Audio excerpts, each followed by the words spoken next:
कितनी शिद्दत से झूठ बोला जा रहा है।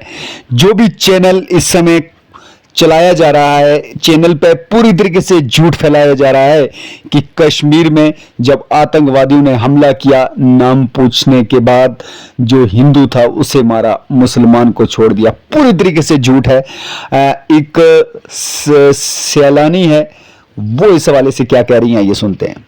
ये मैसेज भी जाना चाहिए कि जो लोग बोले कि उन्होंने पूछा पहले कि आप हिंदू हो क्या, अगर हिंदू हो तो उन्होंने मारा और मुस्लिम को नहीं मारा। ये इंडिया में मैसेज जा रहा है, ऐसा नहीं है। मैं सुबह से कश्मीर में घूम रही हूँ, मैं एक हिंदू हूँ, लेकिन मुस्लिम भाई हमारे कंधों से कंधे मिला के हमारे साथ खड़े हैं और उनको ना हिंदू से खतरा हो रहा है, ना हम लोगों को मुस्लिम से खतरा हो रहा है। ये सब उन लोगों को करना है और हमको भारतीय होने के नाते ये सब उनके जो इच्छा है कि यहाँ पे कश्मीर में लोग नहीं आना चाहिए, वो बताना चाहिए कि हर कश्मीरी, वो हिंदू हो या मुस्लिम हो, वो पर्यटकों के साथ है। हमारे ड्राइवर है, हमारे ड्राइवर यहाँ पे है, हमारे ड्राइवर यहाँ पे।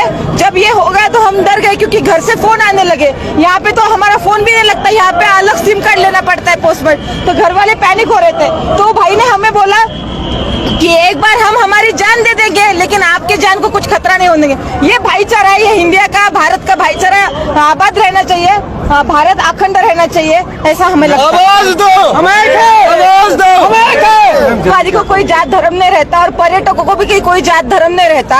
ये हम लोगों को बाहर जाना था घूमने के लिए फॉरेन, लेकिन हमारा पासपोर्ट नहीं निकला करके हम भारत में आए। तो ऐसा है कि यहाँ पे मुझे ऐसा नहीं दिख रहा है धर्म में कुछ है, सब मानवता मानुष के साथ है, मानवता के साथ है। तो यही भाईचारा टिकना चाहिए, ऐसा मुझे लगता है।